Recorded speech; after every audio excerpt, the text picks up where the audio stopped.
আসসালামু আলাইকুম। কেমন আছেন সবাই? আশা করব সবাই ভালো আছেন। আলহামদুলিল্লাহ সকলের দোয়া আমি ভালো আছি। আজকে আসছি একটা কথার নিয়ে। কথাটা হইছে যে একজন আপু আমার ভিডিও জানি না আপু না ভাইয়া। উনি আমার ভিডিওতে কমেন্ট করছেন যে চেহারা দেখাইতে আসছো না দোয়া চাইতে আসছো? আপুরে জানি না আপনি কি আপু না ভাইয়া হন।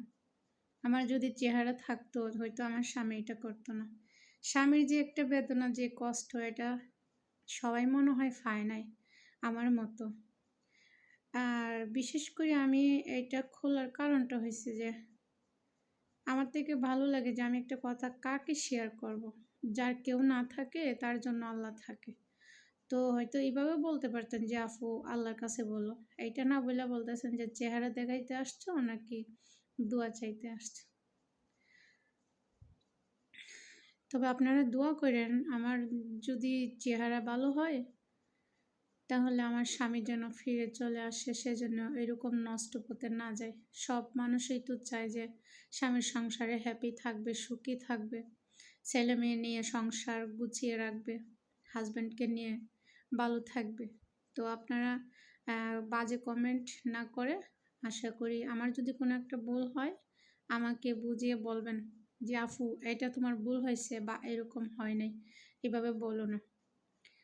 বেসিক্যালি আমি খুব নার্ভাস হয়ে যাই, আমার ভিতরে কথাগুলো খুব কষ্ট পাই। সেক্ষেত্রে আমি সবার কাছে শেয়ার করি, কারণ আমার মতো এরকম হাজারো প্রবাসীর বউরা আছে যারা কিনা স্বামীর কাছে প্রতারণা হয়।